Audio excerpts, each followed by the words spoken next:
Sahana Bhavatu Sahano Bhunaktu Sahaviryam Karavavahai Tejasvina Vaditamastu Mavidvishavahai. Om Shanti Shanti Shanti.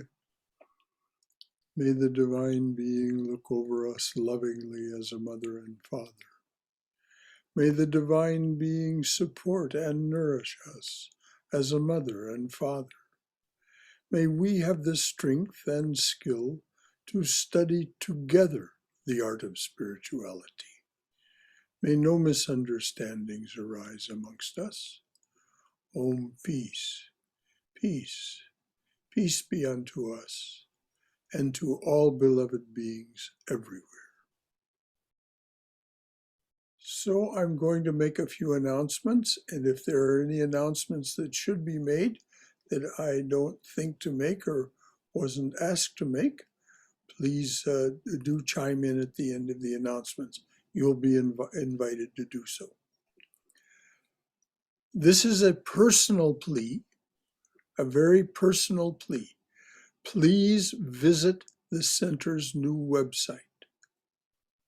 You will find many new features and capabilities, including a much improved calendar. At the very least, take a long, slow look at all of our new homepage. Scroll, please, from top to bottom. And as I said, that is a personal plea. Our annual meeting of the congregation will be held by Zoom on Sunday, May 16th, beginning at 11 a.m.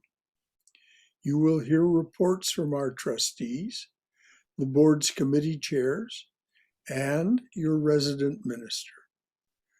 As always, you can also help elect next year's board of trustees.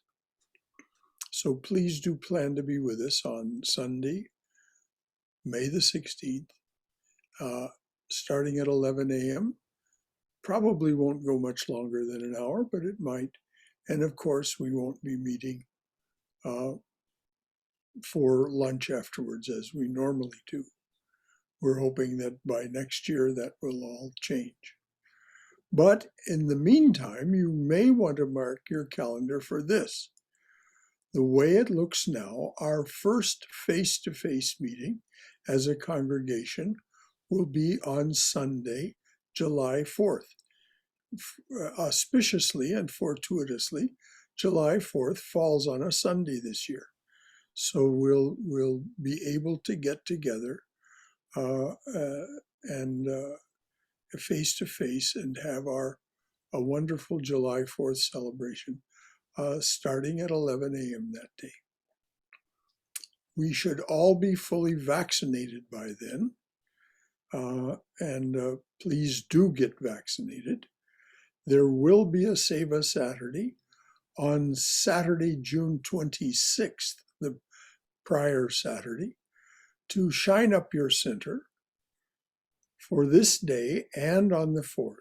Those members who have been fully vaccinated will be welcome.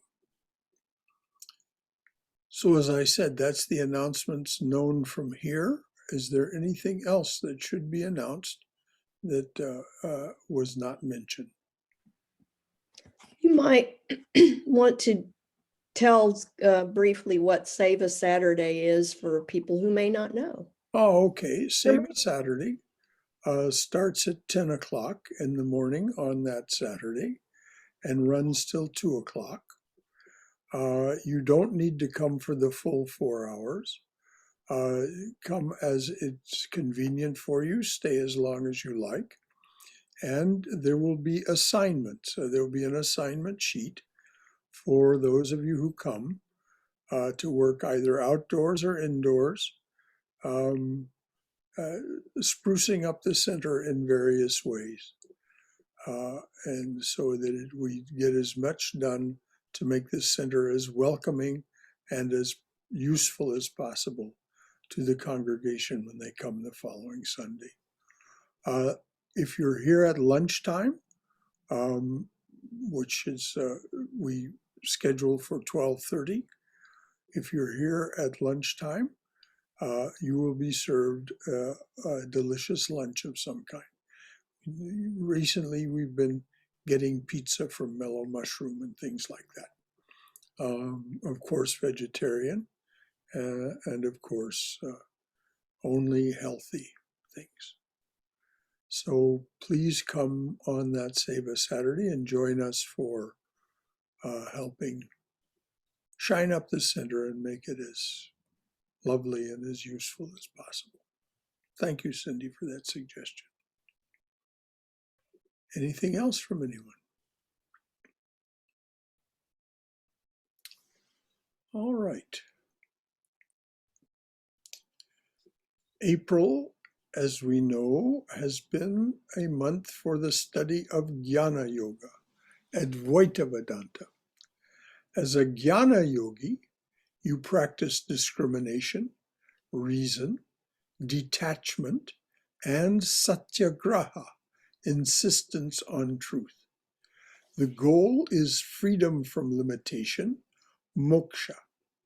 Our teachers say that all miseries in life are caused by seeing inaccurately. An earnest and persistent jnani may break through this misapprehension, which is called maya, and see only the divine presence everywhere, in everything, and everyone. Which, of course,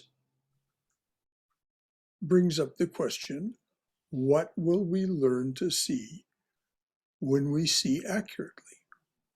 What will we learn to see when we see accurately?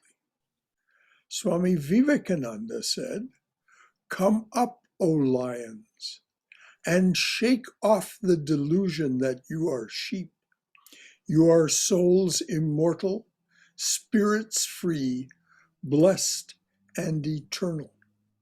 Ye are not matter, ye are not bodies, matter is your servant, not you the servant of matter. Each of you is only a conduit for the infinite ocean of knowledge and power that lies behind mankind." So I'm going to read what Swamiji said again. This is what we realize when we see accurately. Come up, O lions, and shake off the delusion that you are sheep. You are souls immortal, spirits free, blessed and eternal. Ye are not matter, ye are not bodies. Matter is your servant, not you the servant of matter. Each of you is only a conduit for the infinite ocean of knowledge and power that lies behind mankind. All right. You're a conduit for an infinite ocean of knowledge and power. And yet, though you may start each day with clear priorities and a plan of action, though you may start each day with clear priorities and a plan of action, often by the end of that day, you can hardly say where the time went. Which of us has not had that experience? What happened? The short answer is that you got distracted. In the moment, something else seemed more important than what you intended, or an incident occurred that left you feeling angry, dejected, worn out. Either way, the day is gone and you're not much closer to what you planned than you were in the morning. Must this continue? Why are we so easily distracted? And why does what happens frustrate, confuse, even anger us? Here is one explanation. This is from Swami Yogeshananda's article, A Closer Look Through the Looking Glass, which is, by the way, available through the website if you want to read the full article. This is from Swami Yogeshananda's article, A Closer Look Through the Looking Glass. In a lecture in which he clarifies the doctrine of Maya, Swami Vivekananda says, I may be dreaming all the time. I am dreaming that I am talking to you and that you are listening to me. No one can prove that it is not a dream. We are walking in the midst of a dream, half sleeping, half waking, passing all our lives in a haze. This is the fate of every one of us. When we dream, the things we see all seem to be connected. When we dream, the things we see all seem to be connected. During the dream, we never think they are incongruous. It is only when we wake that we see the want of connection. When we wake from this dream of the world and compare it with the reality, it will be found an incongruous nonsense, a mass of incongruity passing before us. We do not know whence or whither, but we know it will end, and this is called Maya. That quote is, of course, in the notes. If you want the quote, the notes will be posted along with the talk on the website and on the YouTube channel. In today's talk, we'll look further into Swami Vivekananda's definition of Maya and discuss Adi Shankaracharya's explanation of how we can wake from Maya's spell. Shankara says that with sustained attention, viveka, discrimination between the real and the unreal, and vairagya, release of worldly desires and attachments, you will certainly move forward in spiritual life. And with regular and diligent practice, to realization and life as a jivan mukta, one who is liberated while still embodied. I'm going to read that again, what Shankara said. With sustained attention, viveka, discrimination between the real and the unreal, and vairagya, release of worldly desires and attachments, you will certainly move forward in spiritual life. And with regular and diligent practice, to realization and life as a jivan mukta, one who is liberated while still embodied. So let's further define and discuss these two components of Jnana Yoga, Yoga's sustained attention, these practices that are central to Shankara's teachings, and for that matter, Swami Vivekananda's and Sri Ramakrishna's and Holy Mother's. Viveka, what is viveka? Discrimination between relative reality and the highest truth, the absolute. The absolute is defined as infinite, unchanging, undivided. Satchidananda is the name used for it. Existence, knowledge, bliss, absolute, infinite, unchanging, undivided. The absolute is unknowable by the impure mind. Impure means contaminated with the tendency to be distracted. It's not a bad thing inherently. It's just the nature of Maya and our cooperation with Maya. So the absolute is unknowable by that kind of mind. So how can we discriminate? The best we can do is say, that's not it. That's not it. Looking out at the world of our experience. That's not it. That's not it. Neti neti. What's not it? All that is relative. Within the relative are time, space, and causation, which is the overall definition of Maya. And what is time, space, and causation? Finite, constantly changing, and soham, identified as a separate I, the sense of I, me, mine. Also within the relative are Ishvara and Ishwari.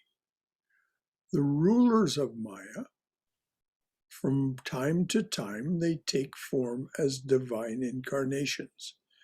Sitaram, Radha Krishna,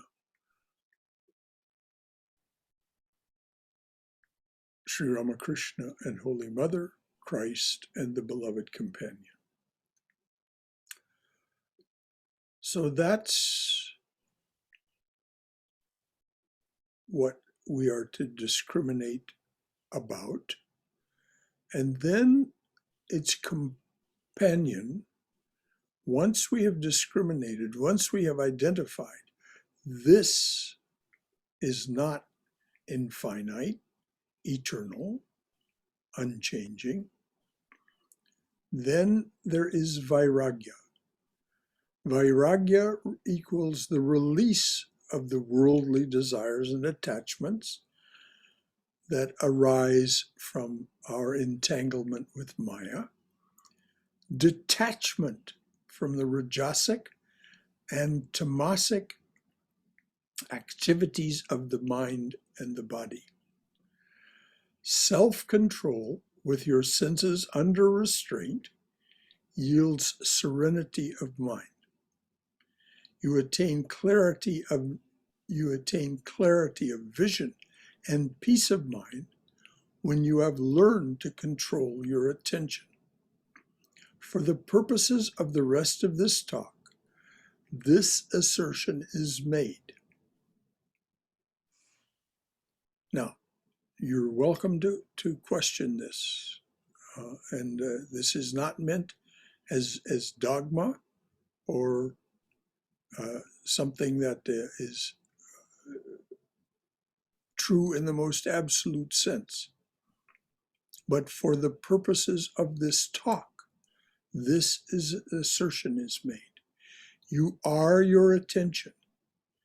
And until you achieve full realization of the truth of your being, it is the only thing that you can truly control.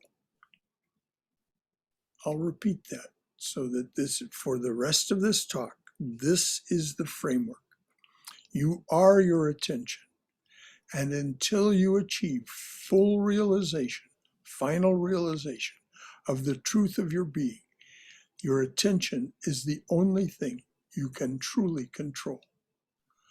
Behind Maya, which is a projection of the impure mind and is your apparent reality, is the Atman, pure consciousness, the Saguna and Nirguna witness of change.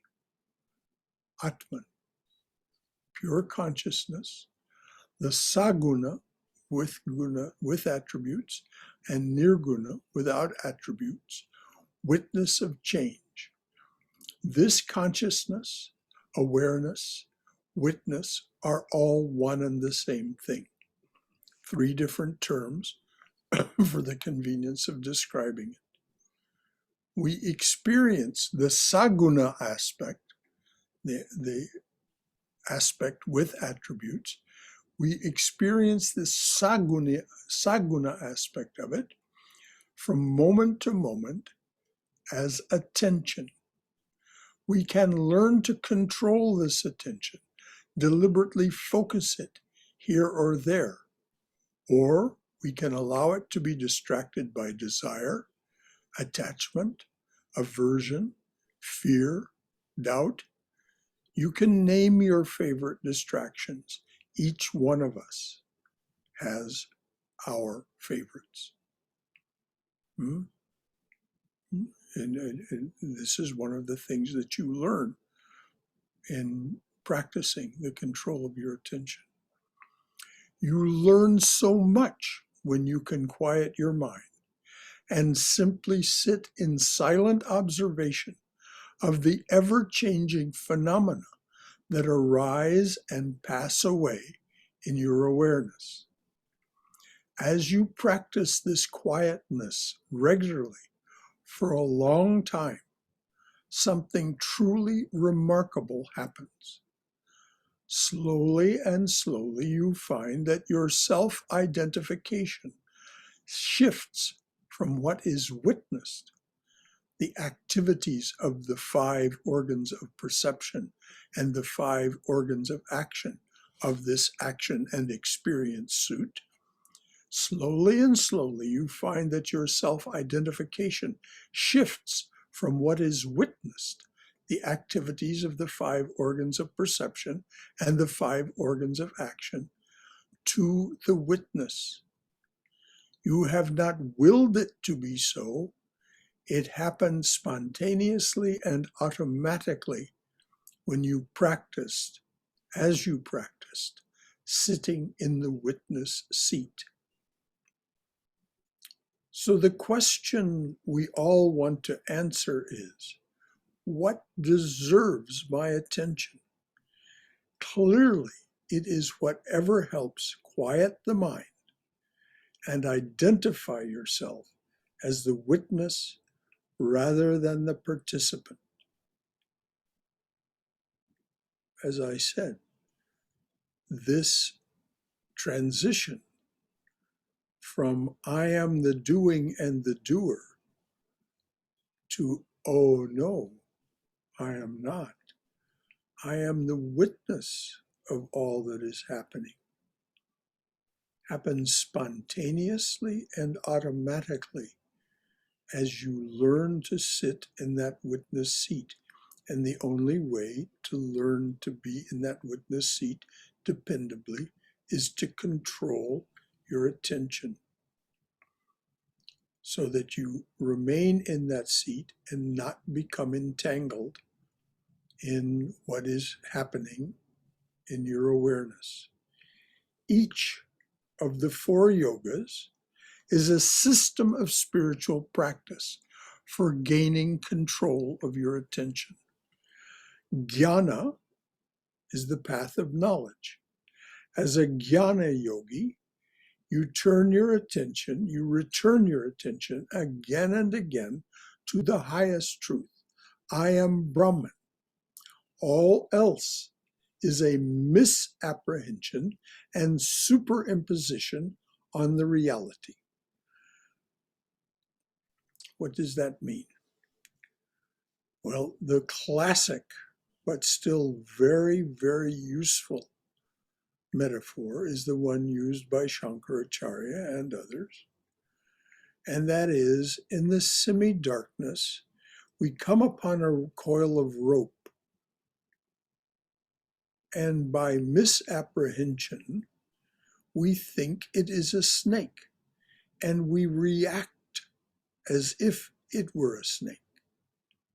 People will even tell you, it is said, that they have been bitten by that snake.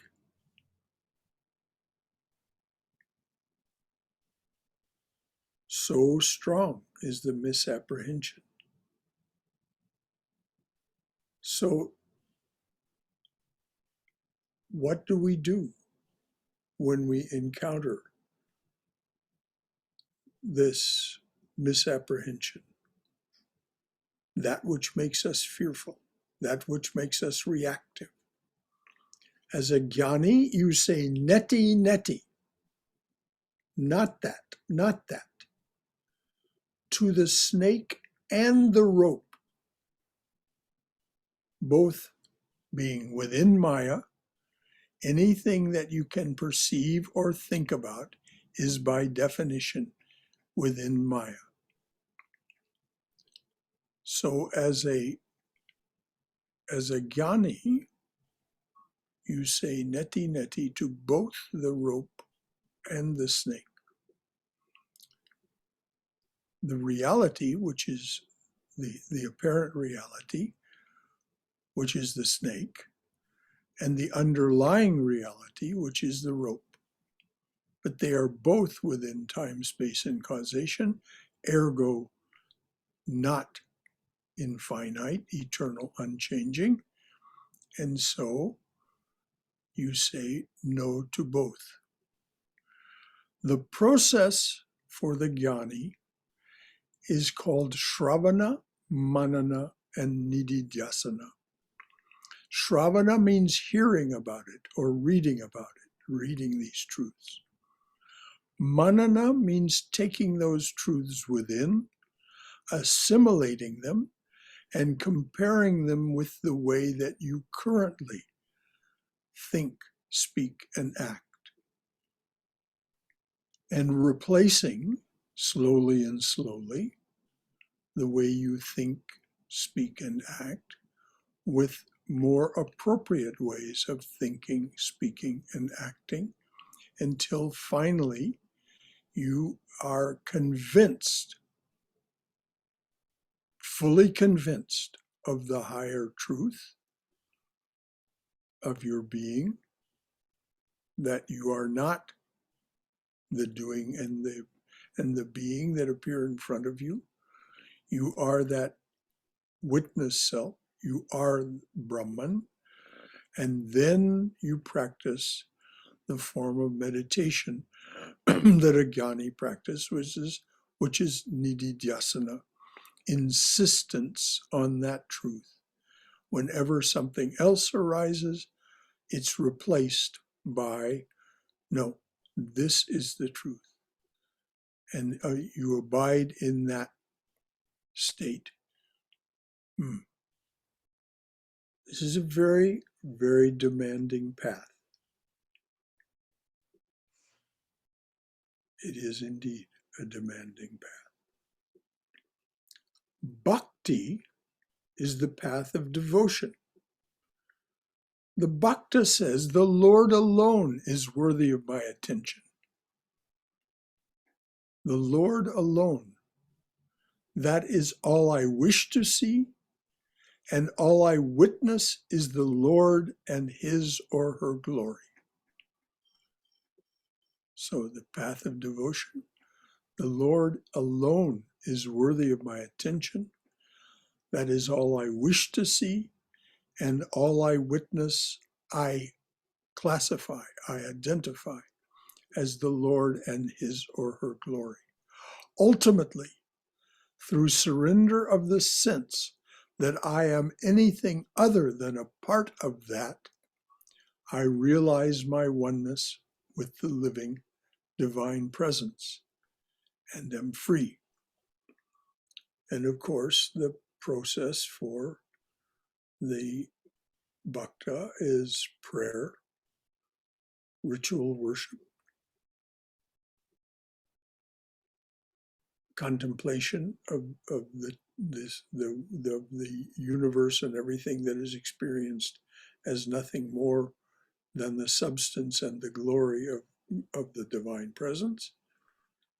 And then ultimately, I am that through meditation. Now, meditation in one form or another is part of each of these paths.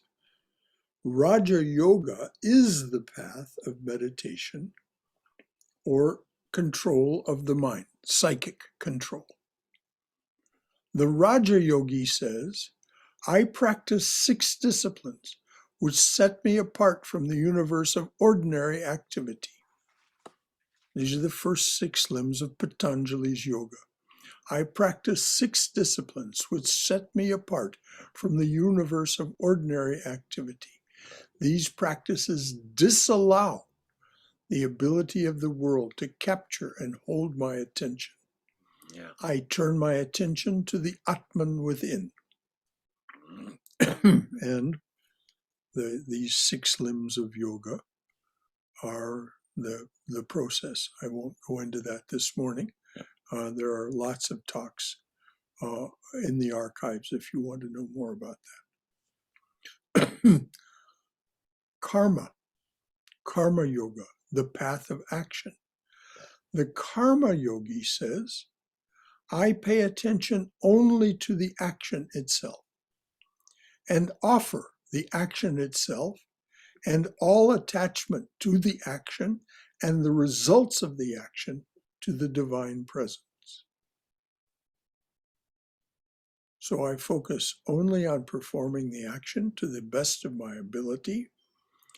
I pay attention only to the action itself and offer the action itself and all attachment to the action and the results of that action to the divine presence.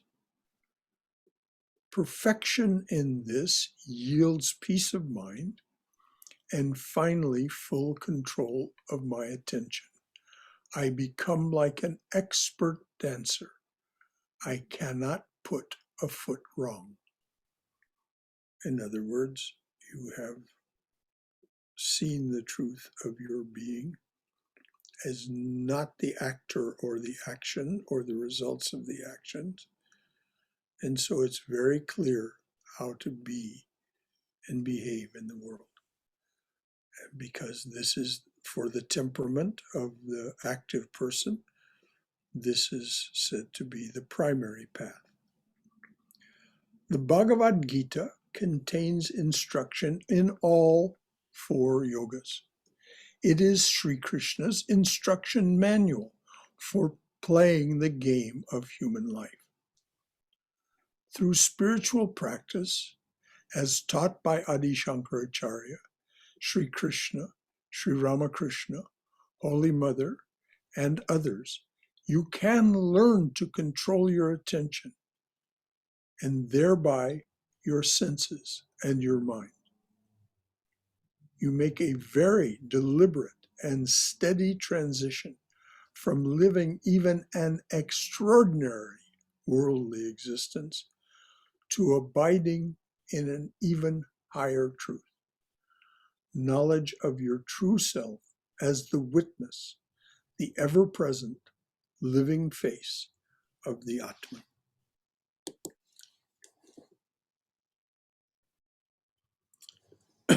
So before we go on to the last section of this talk, this is where we have the chance to do this together. I've been saying a lot of information. Certainly it must have given rise to some thoughts, comments, questions. Please share those. Share those. This is how we do this together. And it is so instructive, and it's what it's meant by studying the art of spirituality together. Questions or comments or anything you'd like to say? Brother Shankar? Yes, Bhagarat. You know, Adi Shankaracharya is a master. And they say the clarity of thought will mean a brevity of expression. So he has that innate capacity to compress profound truths into selected few words. And he has a very famous and very instructive sloka written by him, which instead of Sanskrit text, I would translate into English that Sat, Chit, and Anand are the 3 proximate principles of this universe. Rupa and Nama, nomenclature and morphology are the worldly views. Only problem is that when we are angry, we say anything, but we realize what we said is wrong only after we have expressed it. Yes.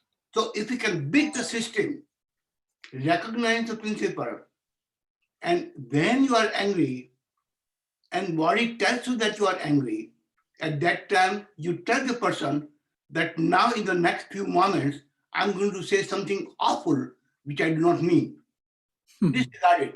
Just disregard it. Because pretty soon I'm going to come to my senses and I would apologize.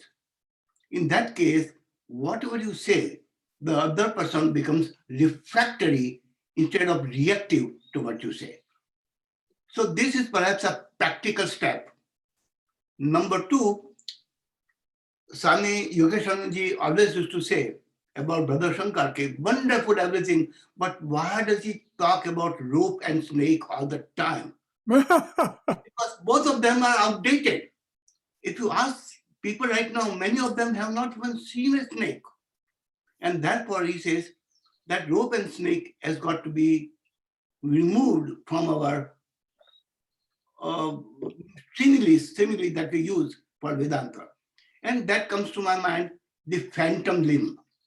The phantom limb is a modern thing, and especially in the World War, when so many soldiers had to be amputated because of the injuries, they continue to feel that the limb was still attached to them and feel the pain of it. Yes. That's called the phantom. He knows, he looks at the extremity, knows the extremity has lost a part of the limb. Still, he cannot help suffering. So perhaps this is more comparable to our Maya. We know it is false, we continue to indulge in it. For that, what you said is beautifully and anecdotally expressed in Sanskrit language that only a golden pot can hold the milk of a lioness. Mm-hmm. The milk of lioness is so strong, so powerful, that any other matter, if you put into it, it corrodes and breaks through it. Mm. That means unless the mind is a gold pot, it will not be able to hold these thoughts because it is incapable of doing it. And therefore, I think our Vedant's effort in first preparing the mind so that all these powerful thoughts can be contained inside. Otherwise, like any corrosive material, it will break out, and next time we'll come with another pot of another metal, and the same thing happens. Mm-hmm. That's the way now I feel about it. Well, thank you, Bhagirath. That's why there are the 4 yogas as taught by Swami Vivekananda. And they each of them are a process. He says through work, through worship, through psychic control, through philosophy or wisdom. Take one or more or all of these, use them, and be free. So this is why we, each month, we take up one of these so that each of us can be exposed to what it contains and what its possibilities are, and get some sense of how we may wish to proceed. And of course, there is always the possibility of a teacher, a guru, that can give us guidance as well. Hey, Shankara, this is Tom. Can you hear me? Yes, I can hear you fine. Okay, so something I'd like to add. I've said this before, but I feel like it's important for me to repeat it. My mind is never completely stopped. And I used to feel like that was some sort of a failure in meditation. And feeling like my mind, if I tried hard enough, did it just right for long enough, eventually I would get to the point where the thoughts didn't come. That really caused me a problem because I would beat up on myself and say, well, you should try harder. My experience is that when I sit for longer periods of time, sometimes there are longer periods of time with a quiet mind, but I will always have the experience eventually that I'll be sitting and meditating and I may be in some, really wonderful state of mind. And then suddenly I realize that for the last 5 minutes, I've been, designing the living room or something, and I completely forget that I'm meditating. Mm-hmm. And then at that point, if I can just come back, to whatever the object of my meditation is, and well, I do come back to the object of meditation, but there's two things I can tell myself. One is I can tell myself, well, once again, you've failed. Once again, your mind has wandered. Or I can tell myself, gee, isn't it great that you always come back? Isn't it great that when my mind wanders, I always come back? Yes. So that's how it works for me, my experience. And but I want to, if somebody's new at meditation and they think their mind is just going to stop and be quiet, I'd like to tell you from at least one person who's done it for a long time, didn't happen for me. Doesn't mean I'm lazy. And if it's not happening for you, it doesn't mean there's anything wrong with you. Thanks. Yes, but there's this additionally. Thank you, Tom, for all of that. And it's all true what you said. But the definition of a quiet mind is not one in which all thoughts stop. The definition of a quiet mind is that we see the thoughts for what they are, something that simply arises and passes away.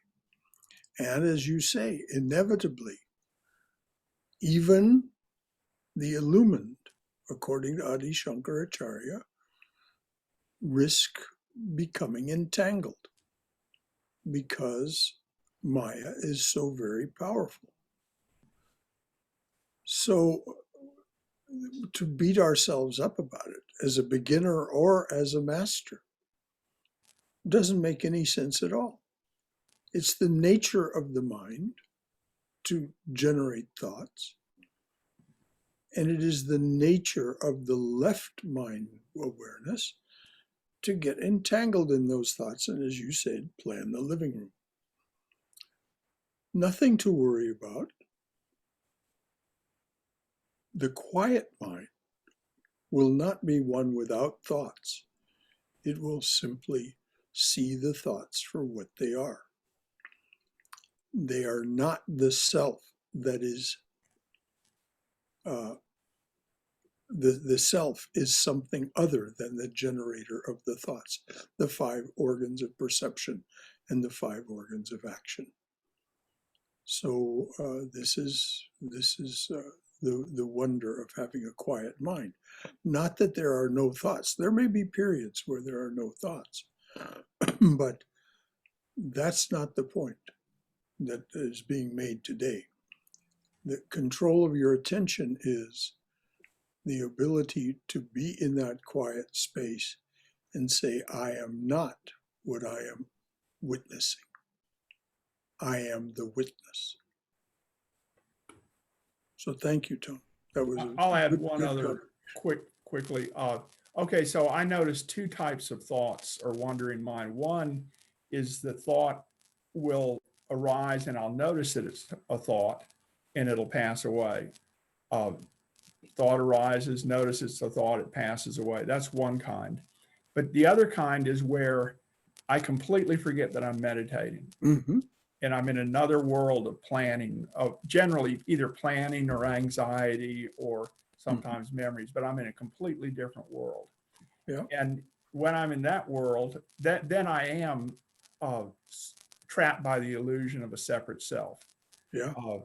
These anxiety is the most unpleasant version of that. Fear that something is going to happen in the future. I'm trapped in the illusion of a separate self. Yeah. And therein lies the magic of karma yoga. Instantly, the karma yogi offers whatever has arisen and entangled them, offers that to the divine presence, saying, this is yours, not mine. I am the witness. I am that which is beyond all this. This is yours.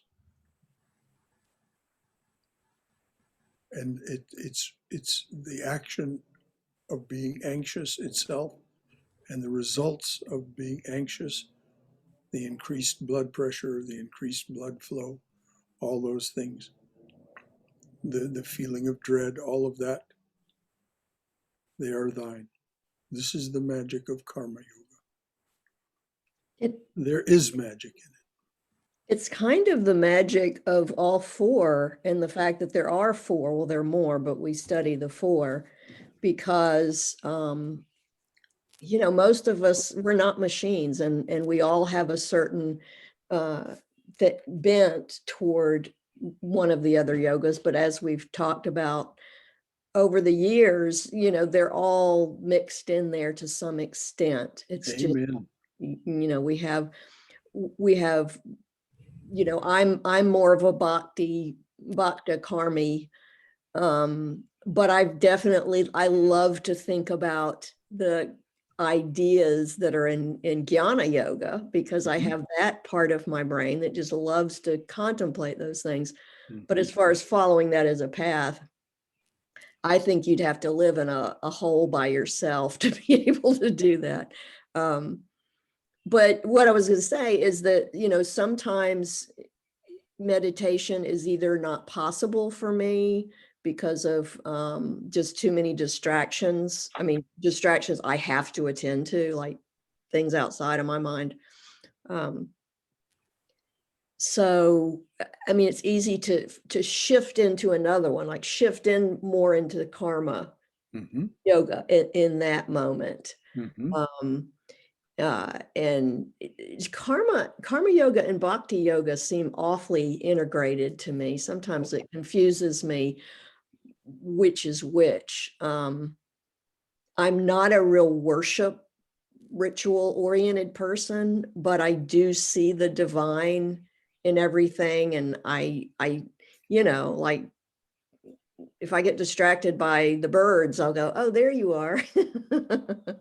And maybe that is worship. Maybe that's a way of worship. It is indeed. And the divisions are arbitrary, dear.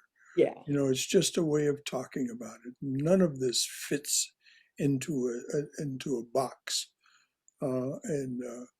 Yes, karma and bhakti are very, very allied, as is Raja. Jnana Yoga has its own set of very demanding restraints. You really do divorce yourself from the world of ordinary reality. A true Jnana yogi divorces themselves from the activities, from the sensual activities, not because they're bad or wrong, simply because they are not that. They are not it. They are Maya, not the absolute. And so the path of jnana is very hard to follow. As a life way, one can have the mental renunciation and so on. But as we'll see when we go on to what Swami Vivekananda has to say at the last here, it's demanding indeed. Please, anyone else, anything at all? Brother Shankara, Yes, Uma. I have a question about distractions. Yes. There are distractions and distractions. Now, some distractions, we all know that they are frivolous. We know we are wasting our time, but we cannot help indulging because of our lack of self-control. But there are other kinds of distractions, and I would call them under the broad category, they are distractions. But actually, there may be some urgent reasons for you to take care of something. For example, if your loved one is very ill and you have to go to hospital to visit or to take care of a sick person or your child or whatever is the actual demanding your attention kind of work, that you, of course, is kind of distraction, but it is also a duty. Just like Arjuna on the battlefield, he had to perform his work. So my question is that we cannot lump all distractions in one box or one category. You have to then use your discretion, what is essential and what is because of your lack of control. So, Absolutely, Uma. and You're so absolutely when I go to the hospital, I train myself to think that here I'm performing a sacred duty. And that keeps me on the path which I believe in and which I daily work on. So we can use some distractions to our own spiritual strengthening. That's how I all right. distinguish. You've answered your own question, Uma, which is no surprise. But just to add to that, Mhm. Sri Krishna, as I said, offers us the instruction manual of the Gita. Yes. And he says, of course you must do your duties. Of course you must do your duties. And then he says in chapter 4, offer them all to me. You use the word sacred duty. Yes. It becomes sacred when we see it that way and offer it to the divine presence. The divine presence in the person of the patient, the divine presence in its absolute form or formless aspect. So you're absolutely right. And there in that aspect, what is the component of the control of our attention? To perform our duty to our very best ability with the greatest efficiency and the greatest efficacy. Yeah. And releasing all thought of the results, releasing all thought of any return for the efforts, but simply because that is what the expert dancer would do.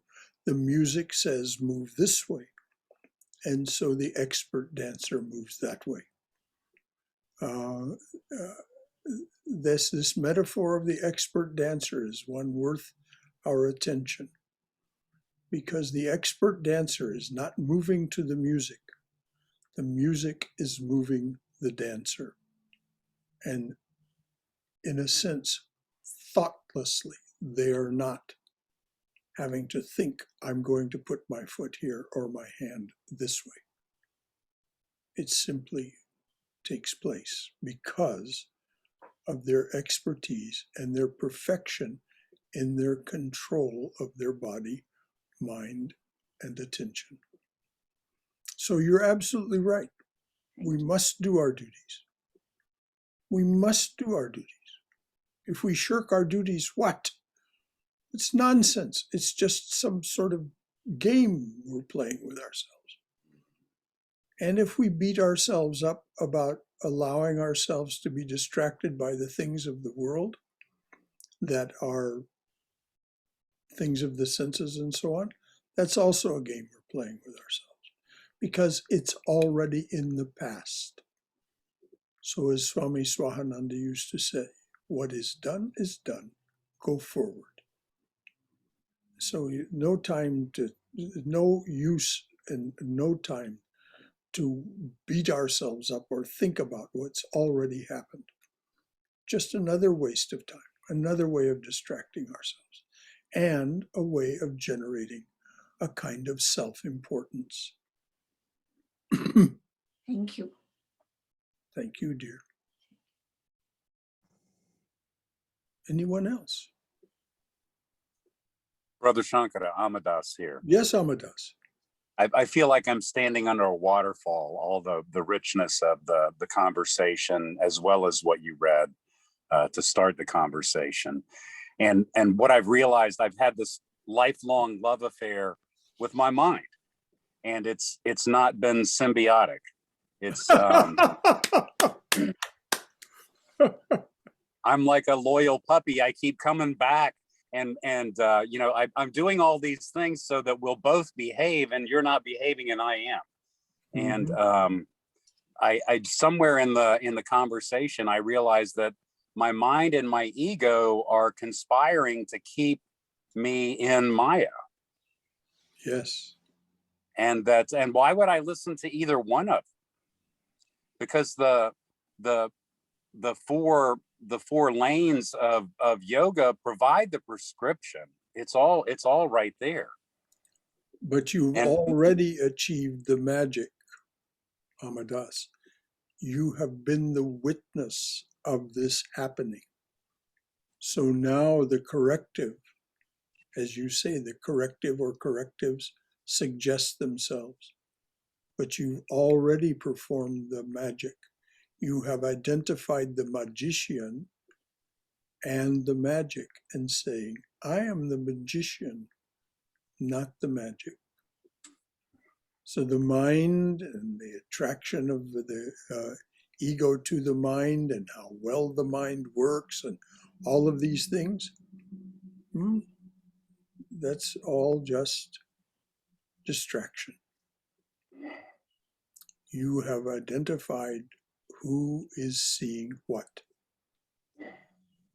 Now, as time goes on, that identification increases. And as we work the technologies of the yogas to discipline the mind and control the attention, there's less and less entrancement. Thanks Yes. for bringing that up. Yes, because when I let the music of my mind, the conspiracy of my mind and my ego, when that music is like the siren song, it is so attractive that I will, the game is, for me, is to catch myself being attracted to that music while that music is having me do the dance of Maya, and then snap out of that dream and come back to the remembering. Yes, yes, exactly. And the over time, we abide in the witness seat, and we see all of that music and the musicians playing it, and so on. They're all wonderful. They're all fine. There's nothing wrong with them. They're just not me.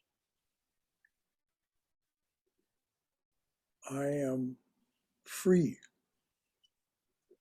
of their entrancement.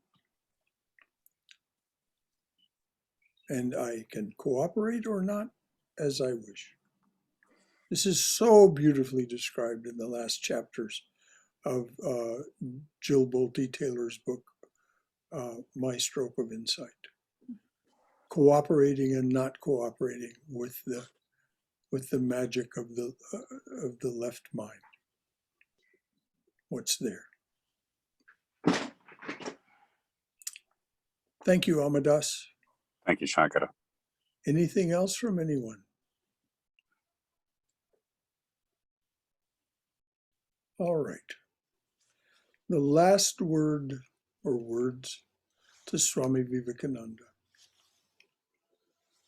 He defines the limitations that we become free of when we achieve life's only purpose, which he says is the manifestation of our divinity or our knowledge of ourselves as the witness self, not that which is being witnessed.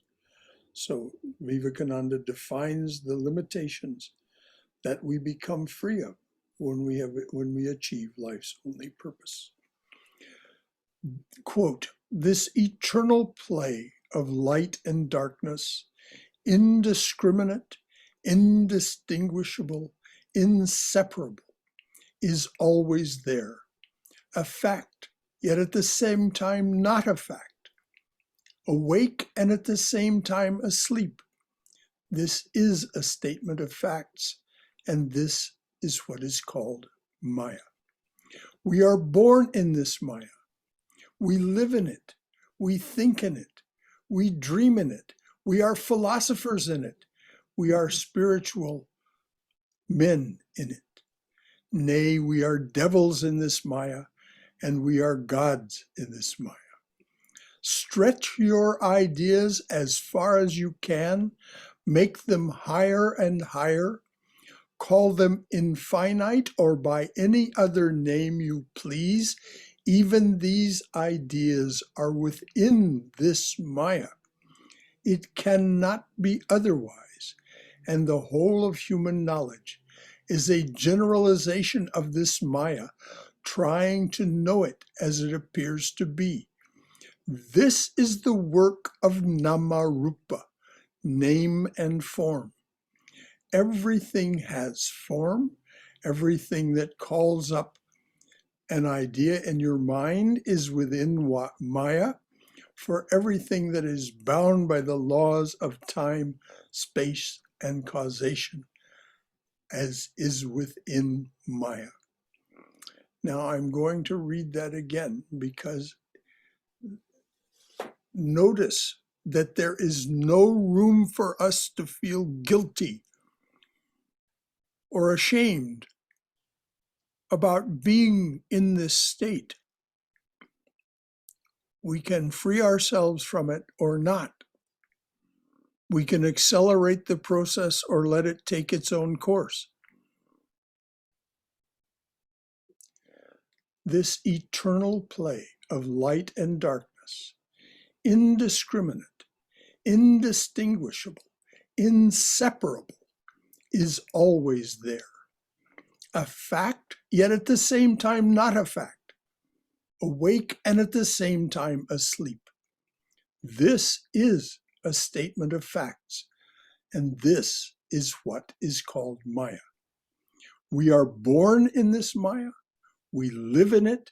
We think in it. We dream in it. We are philosophers in it. We are spiritual people in it. Nay, we are devils in this Maya, and we are gods in this Maya.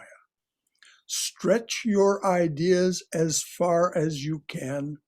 Make them higher and higher. Call them infinite or by any other name you please. Even these ideas are within this Maya. It cannot be otherwise. And the whole of human knowledge is a generalization of this Maya, trying to know it as it appears to be. This is the work of nama rupa, name and form.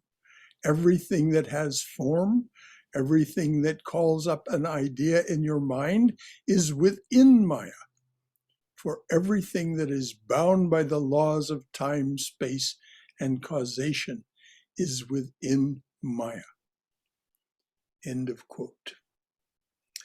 As we gestured to in the introduction, an earnest and persistent jnani may break through this misapprehension, this Maya, and not only realize but become Brahman, the divine presence, the absolute, everywhere and in everything and in everyone. This process begins with learning to control your attention by whatever method or methods are suitable to your temperament. We all know this, but how little we may think about its deep meaning. Om Brahmarpanam Brahmahavir Brahmagno Brahmana Uttam Brahmaeva Tena Gantavyam Brahma Karma Samadhina Hari Om Tat Sat. Om Brahman is the offering. Brahman is the ritual. Brahman is she or he who offers to the fire that is Brahman. He or she who sees Brahman in every action attains to Brahman. Brahman is the offering. Brahman is the ritual. Brahman is she or he who offers to the fire that is Brahman. Now that may be a ritual fire. It may be the fire of experience. It may be the fire of digestion. All, without exception, is Brahman. It appears to us as it does because of, as the Swami said, nama rupa. Our necessary, our absolutely indispensable way of being within Maya. He or she who sees Brahman in every action attains to Brahman. The only way we can see Brahman in every action is to withdraw to that witness seat and see everything that happens in front of us as the play of the divine. And we are the divine witness seeing that play.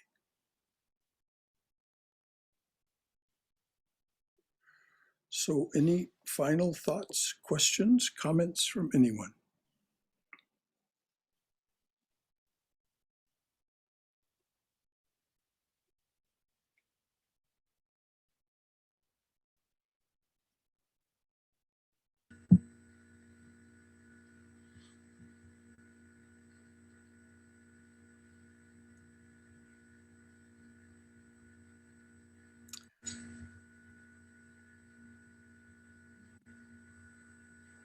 It's true that Swami Vivekananda and Sri Krishna can leave us speechless.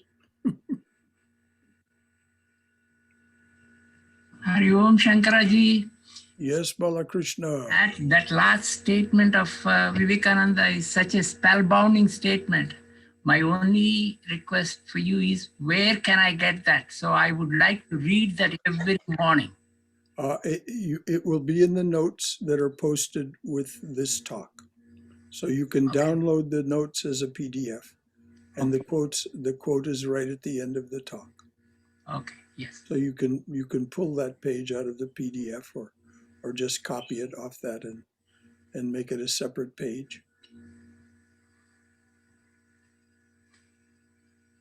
It's from one of the lectures on Maya that is in Jnana Yoga. It's taken from Jnana Yoga. I don't know which of the talks it was. But the quote that was read is it will be in the notes. That's how I read it. Thank you, Bala. Brother Shankara, this is Fred. Yes, Fred. You know, I'm a new guy, so I just want to say that is a spectacular statement. That's the first time I've heard it. It's a spectacular statement. Isn't it? And I want to say that for all the people who have been coming to this for years, because after you hear all this stuff for a while, you probably, well, here we go again. But I hope not, but it is a spectacular statement. And it reminds me, you know, I come from a Christian background. It just reminds me of, there's some quote in the Bible somewhere about that the wisdom of the world is but foolishness to God, or something like that. And it's definitely the same kind of a statement. So thank you. Yes, I think that's in one of the Psalms. It's just fantastic. Fantastic. Thank you. Well, you're welcome, Fred, and I'm so glad you're with us. And as we've said in private conversation, you may be new to this congregation, but all of this is not new to you, because it wouldn't be so appealing to you if you hadn't been here before.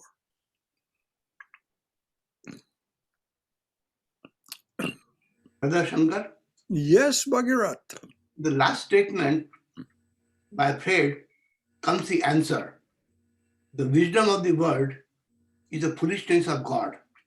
The difference is, if you tell the world you are foolish, they will throw stones at you. Mhm. God that you are foolish, not a muscle will move in his arm. That is the kind of discretion which our Vedanta is teaching us, which Buddha demonstrated many times. Yes. And Sri Ramakrishna says of the divine form in its active state, Shakti, Divine Mother, Kali. She is capricious, she is whimsical, and she is willful. And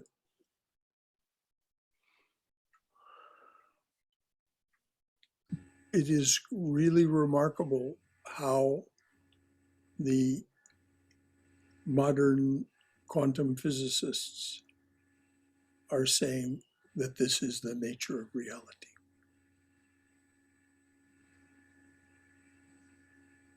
At the subtle level.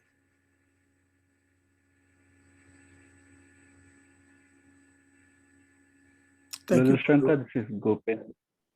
Yes. Sorry. This is Gopendra. I'm also new, relatively. So one thing that always mesmerizes me is probably, is it really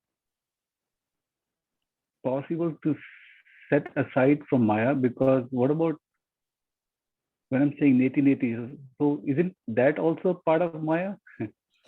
Me saying Yes, of neti. course. Oh, yes, of course it is. This is what the Swami was saying, that anything we can think of or experience is by definition within Maya, within time, space, and causation. It is only the freedom comes when we begin to see the truth of this from the witness seat, which I said is the face of Atman. It is the witness seat is saguna Atman, Atman with attributes, Atman within Maya. When we make the connection with Atman within Maya, as I said, something spontaneously happens, and our identification becomes with that. And as that identification deepens and becomes the reality for us, then we have encountered nirguna Atman, Atman without attributes. And it is within this there is that great stillness. And so we may first arrive at savikalpa samadhi, where we have this sense of the oneness of all existence, and that we are inseparably a part of that. And yet there is still this tiny division. I am experiencing this. What is experiencing it? Saguna Atman. That in itself is enough to free us from our sense of entrapment, bondage, misery. It isn't that nothing bad ever happens to us again. Of course, bad things happen. That's karma. But our experience of it is entirely different. And as Patanjali says, having achieved savikalpa samadhi, which is the result of practicing the 6 limbs of yoga, he says that's the end of self-effort. That's the end of self-effort. The 7th and 8th limbs of yoga, deep meditation, and its samadhi and liberation are, he says, something that happens to you. So we prepare ourselves, and there's no guarantee it will happen, but then we may slip beyond Maya to nirvikalpa samadhi. And nothing can be said about that because there's no experiencer there. Those who return from it say, it is that by which all else is known.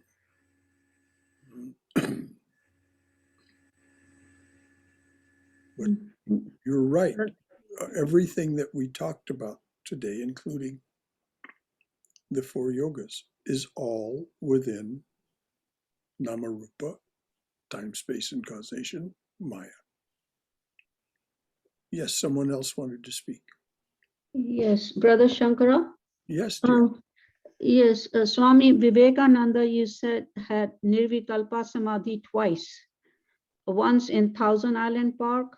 What was the second location? No, and the time? first time was, it was a gift from Sri Ramakrishna. Mhm.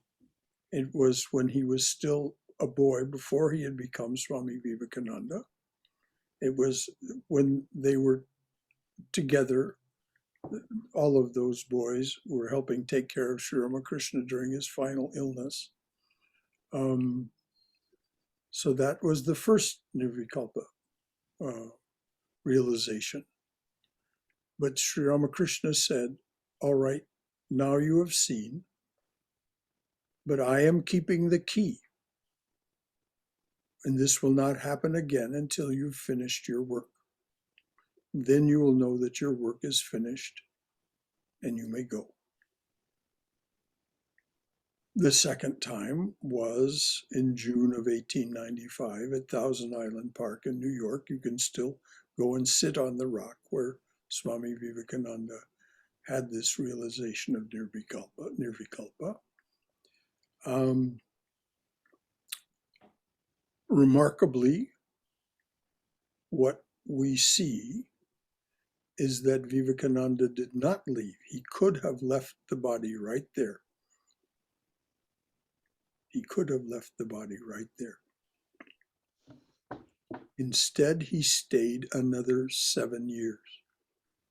And he gave a gesture at Y in speaking to a devotee in San Francisco. They had gone camping at a park near San Francisco, and he was speaking to the devotee, and he said, well, it looks like I'm going to have to come back again. And the devotee asked, well, why, Swami? You've achieved everything. Why? And Vivekananda said, well, because I have fallen in love with these human beings. He's just a big old mush. Yes, that's right. He said, I'm all jnana on the outside and all bhakti on the inside, all bhakta on the inside. Brother Shankara? Is there anywhere, Brother Shankara, the follow-up question? Is there anywhere that in his talks or lectures or that he described anything, or I know it's not describable, but any other? Describe Nirvikalpa Samadhi? It's absolutely impossible, dear.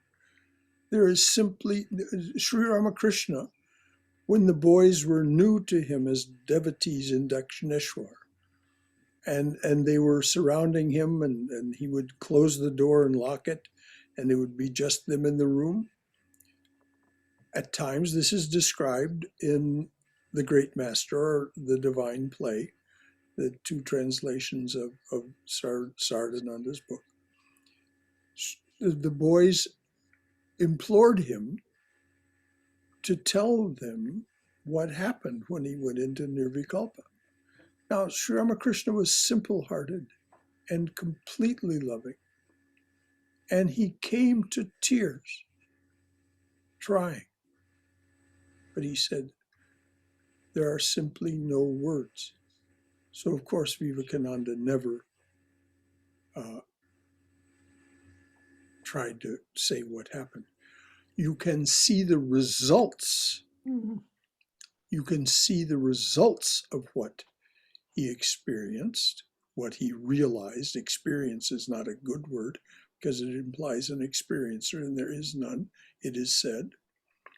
But you can see the results of what this nirvikalpa realization is in the book Inspired Talks, which are the record of the talks, fragmentary and but still very compelling. This is the evidence of what, as he could put it into words, for his most near and dear disciples of the Northeast. These are the people who had come to him to go with him to Thousand Island Park. There were just a dozen of them. Thank you. Brother Shankara? Yes, dear. So getting to that witness seat and connecting to the Saguna Atman, is that what is meant by Swami Prabhavananda's instruction that the chosen ideal is you yourself? Absolutely. Learn to feel that living presence. The chosen ideal is you yourself, no different. Learn to feel that living presence. It's his first instruction for meditation. Very good catch, Swayam. That's exactly what he was gesturing to. Thank you, Brother Shankara.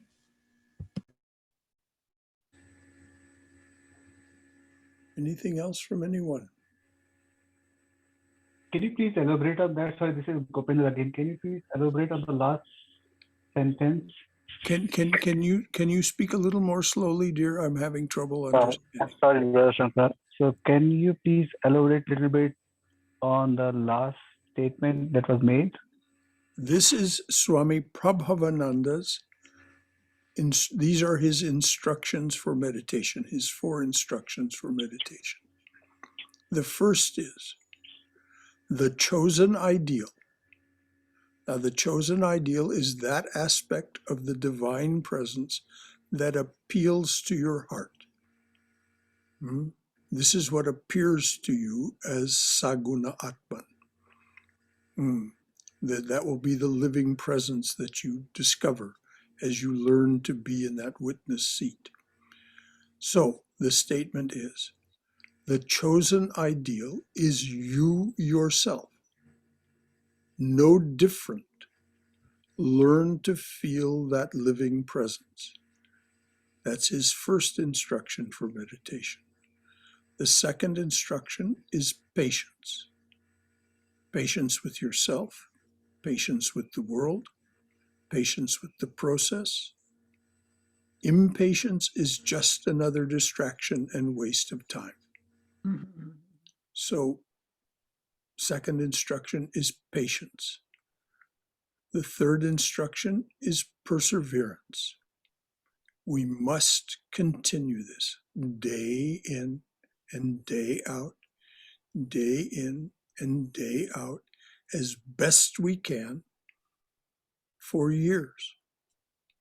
We are very old beings with strong habits and strong mental impressions. And furthermore, the dream of Maya is Brahman's dream. That's why it's so convincing and compelling. It has all the power of Brahman. That's why it's so convincing and compelling. So we must persevere. We must keep on, little by little. As Swami Sridharananda says, it happens slowly and slowly, my dear. So,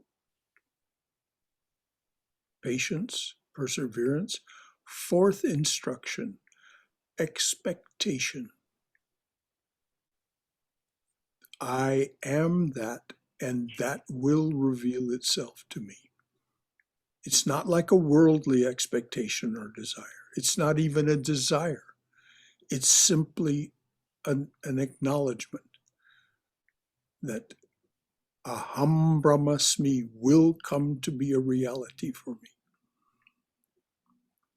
I will be free.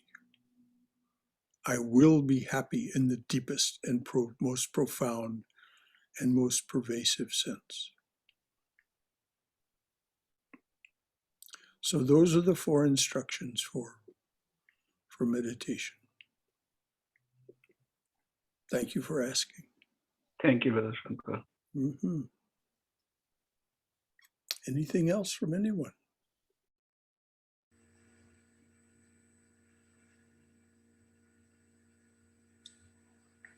When it says, and he or she who sees every action as Brahman, the dream of existence itself is Brahman. The Upanishads describe it in great detail, particularly the Svetasvatara and the Kata. Those 2 are, the others, some of them are quite impenetrable. But the Kata and the Svetasvatara were both spoken, or however they came to be, by great storytellers, great narrators. It's all Brahman. But we, because the dream of manyness, that is Brahman's dream, has us in this sense of separation, this sense of creating a universe of nama-rupa, name and form.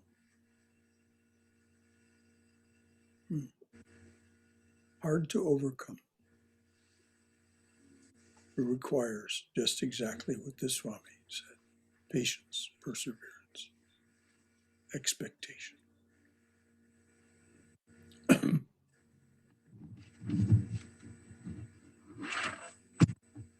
Anyone else? This is how we do this together. This is wonderful. This is exactly what it means.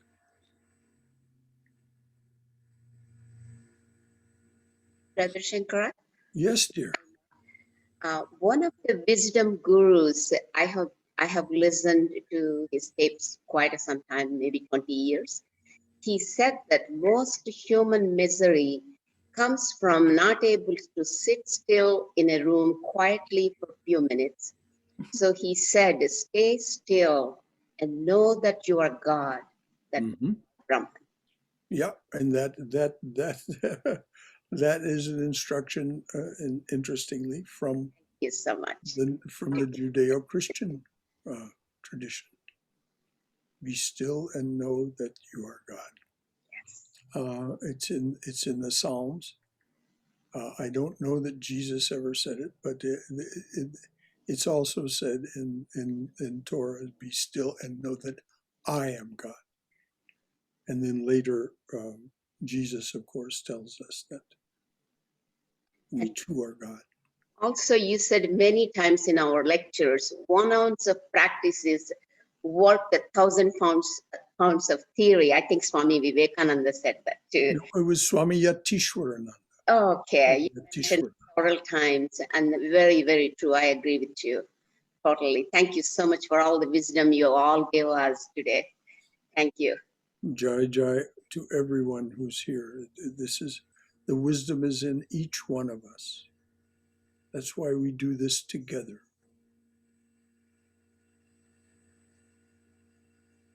And what a rainbow. I'm sorry, we're losing you, Amadas. We're not hearing you. So whatever you need to do to reconnect or something, Amadas, we're not. Yeah. Can you put it what you were just said in the chat?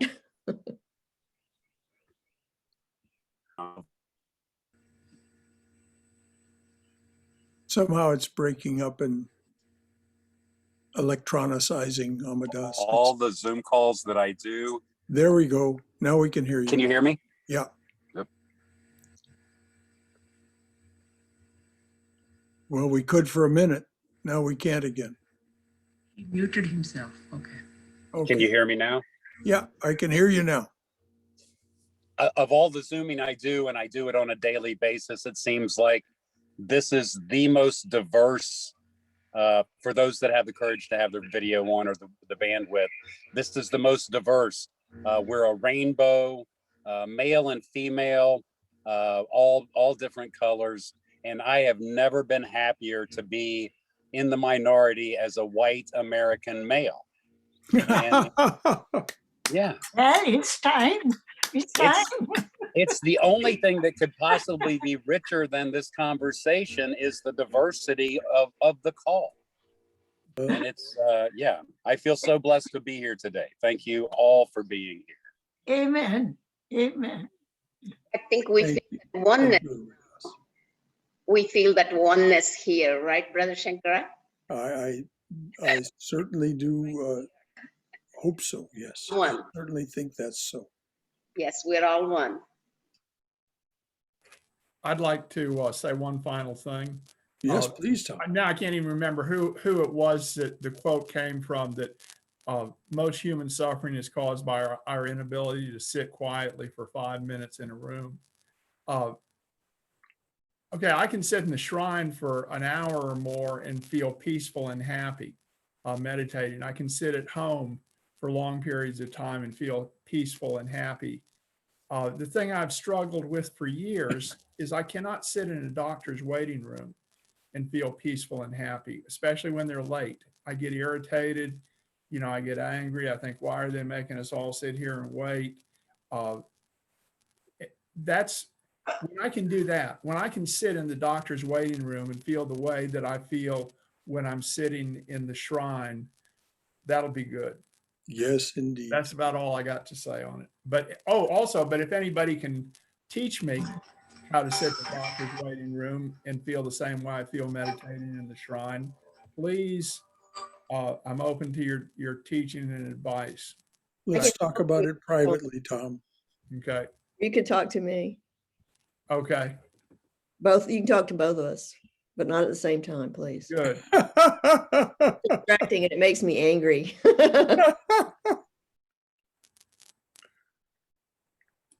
Oh, me. Anyone else? Anything at all? This is so delightful. I can make one more comment, Brother Shankara. Unless we sit still and do meditation, regardless of our distractions, there is no way we can peel off those onion layers of ego and ripen our ego. I think that's the only answer for myself. So far, I found out. Unless we sit still in meditation for a few minutes a day, whatever the time you chose. And that's the time that we can really go deep into self-realization, and the ego ripening happens. The Maya slowly, we can put it aside as we deepen ourselves into meditation. But it takes years, like you said, many, many years. But we just and persevere in that. Definitely. There's two ways of doing it, as you said, putting it aside, neti, or simply seeing it for what it is. Yes. And then we don't have to set it aside. We can simply see it for what it is. We can see it. It ripens slowly. And as we do that, we then more and more identify with that which is seeing. Yes. Rather than identifying with that which is seen. Sure. Thank you so much. Mm-hmm. Brother Shankara, this is Raj. Hello. Yes, Raj. Oh, so good to hear from you. Yes. I just want something to share that I find when I'm doing meditation, it's very difficult to sort of thinking that your mind is not going to think anything. It does think continuously.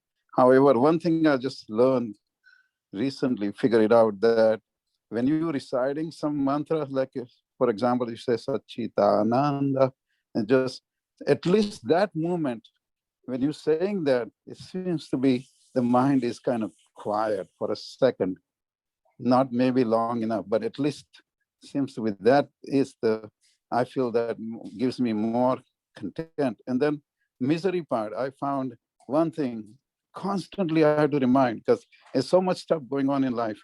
The only thing I find is I just constantly remind, let it be in the hands of divinity. I can't do everything. I cannot really control what's going on, even personal life or outside. I just say, okay, let it be. Let it be in the hands of divinity. Whatever's going to happen, happen. And maybe happen for the best. And that's all I keep saying myself. Because sometimes it's so difficult to even figure it out what to do. Yes, Raj. That's all I want to share. Well, thank you very much for sharing that. Your sincerity and your honesty, as always, is very winning. I enjoyed the talk really much. Thank you. The thing about saying a mantra,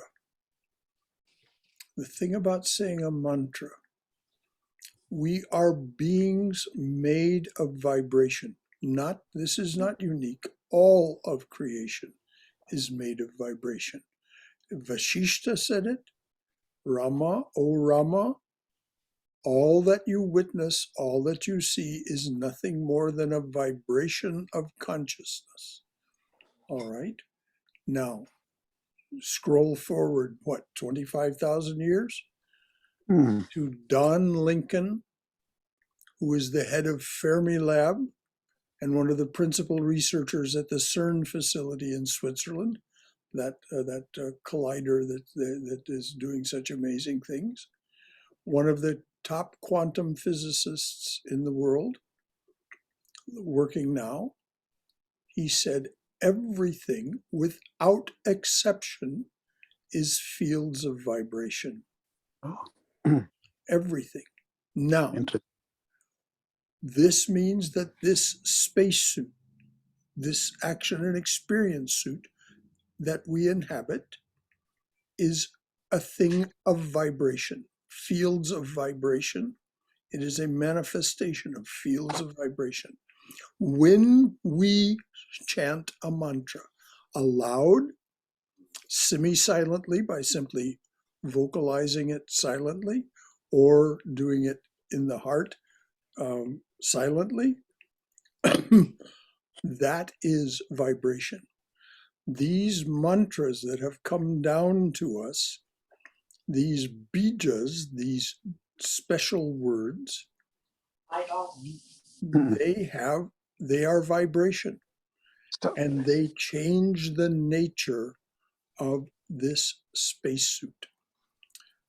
As Swami Prabhavananda went to see an old Vaishnava in Vrindavan, and he asked him one question: how did you achieve this state of unfoldment?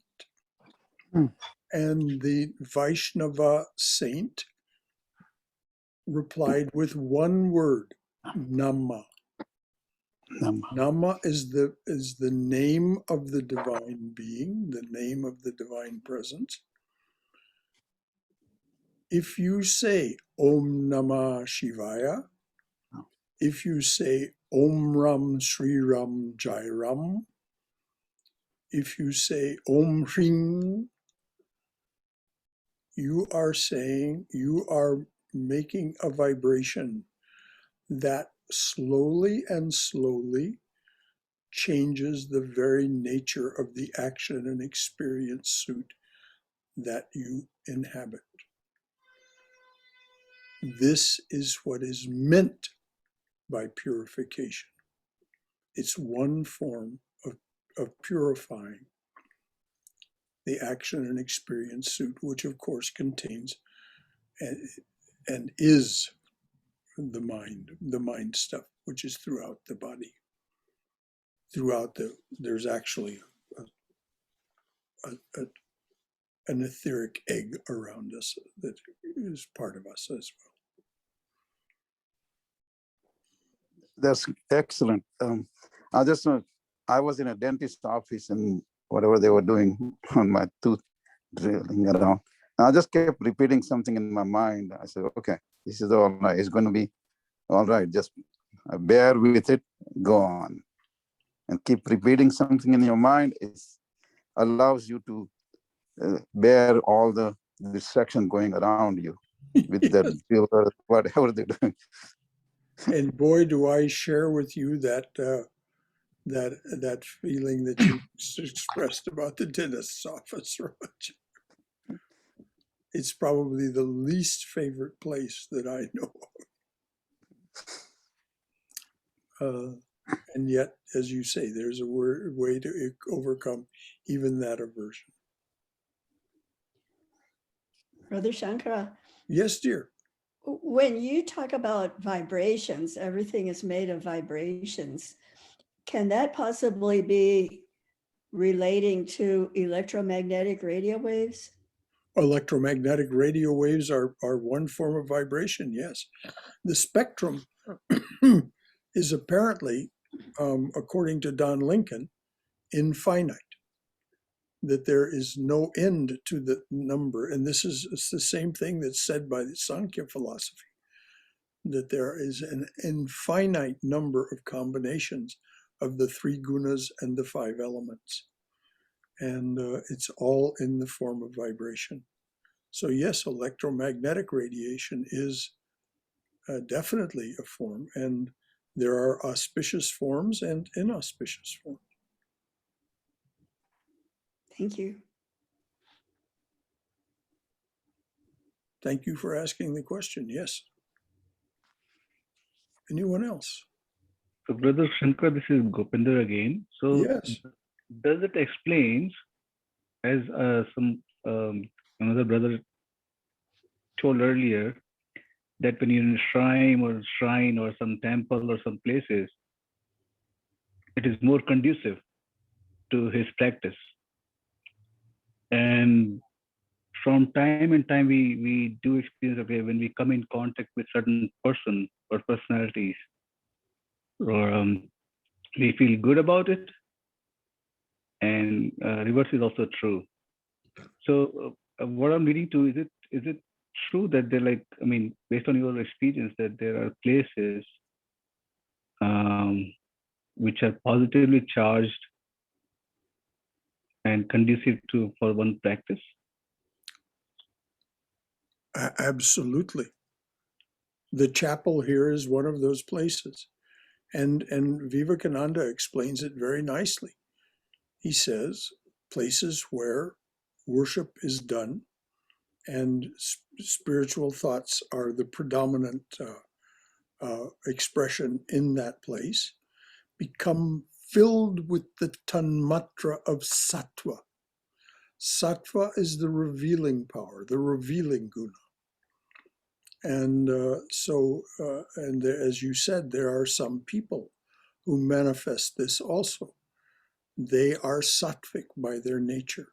They may even be higher than sattvic. They may be supersensuously realized to some degree. And so in their presence, this is why we're encouraged to keep holy company, because those people manifest the reality, and they manifest it as vibration.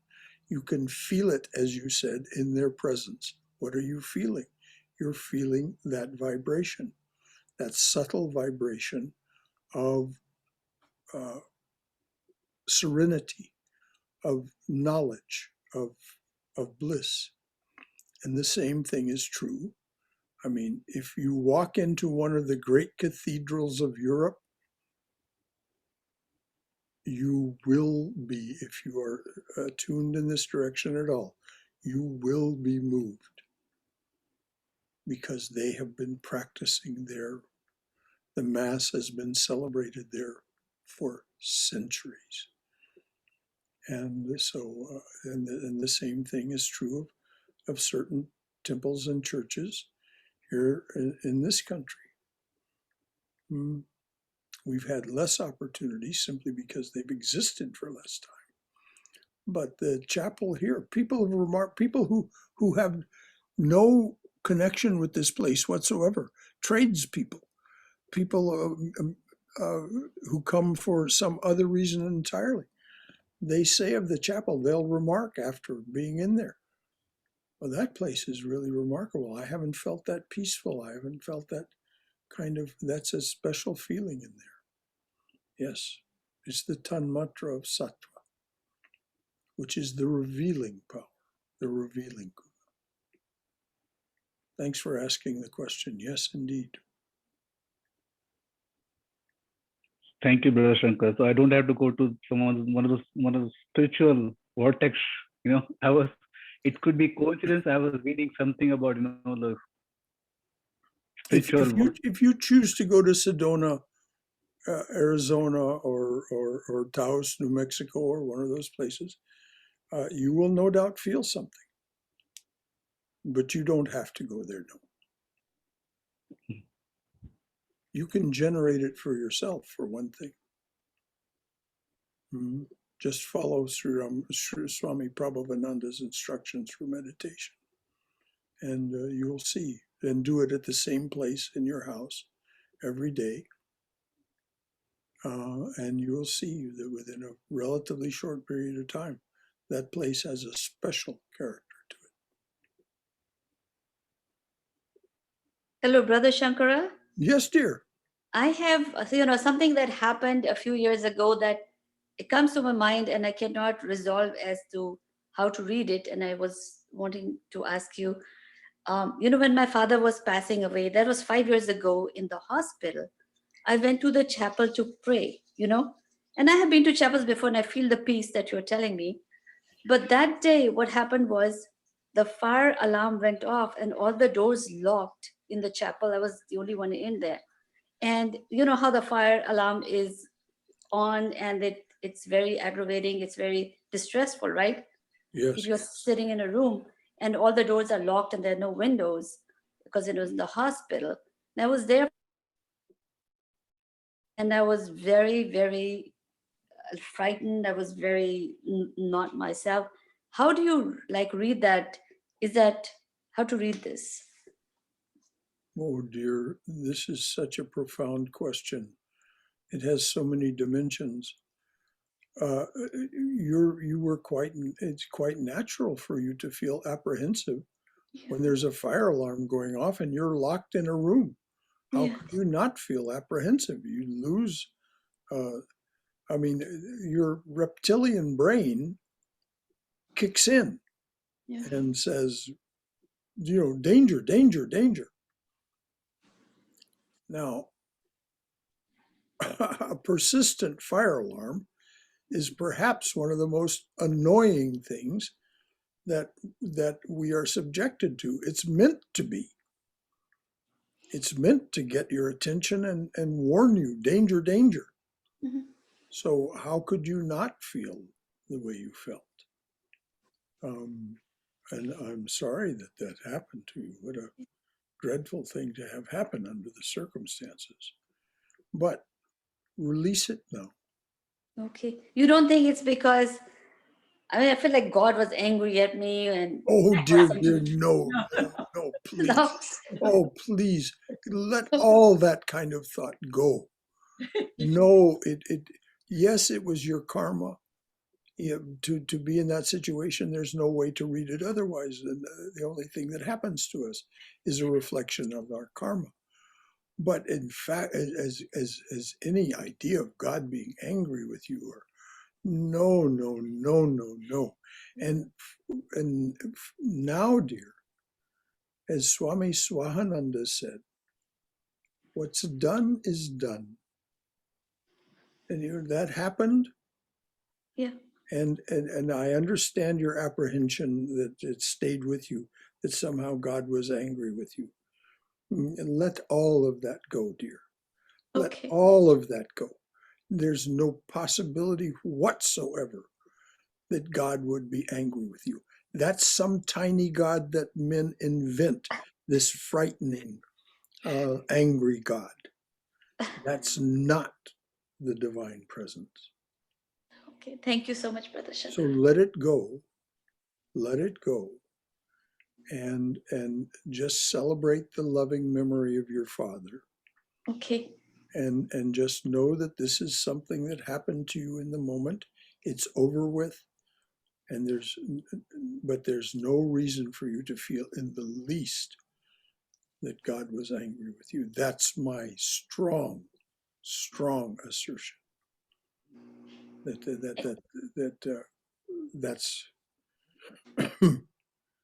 it was just a very unfortunate karmic coincidence. There's no such thing as coincidence. It was an unfortunate karmic activity that happened in your presence. Okay. Brother Shankara? Yes, dear. Yeah. Because of this pandemic, I have come to realize that the sattvic vibrations of holy company can even be felt on a medium like Zoom. Oh, yes. Sunday classes or any of the Swami's talks, it just changes the frame of mind. Yes. Time and space, separation in time and space. Einstein said they are a total illusion. So the fact that you can feel Swami Sarvapriyananda when you listen to his Easter talk and the great joy he felt in studying that book that he talks about and what he discovered there and so on. His holy company is quite present to us. So yes, there's no such,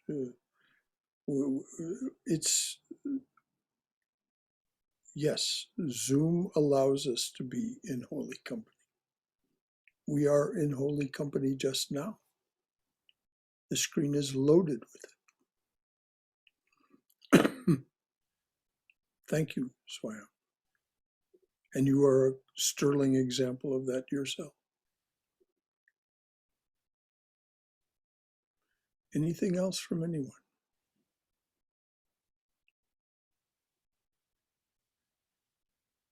All right, dears. Please join me in these thoughts. It's so richly needed in the collective unconscious just now.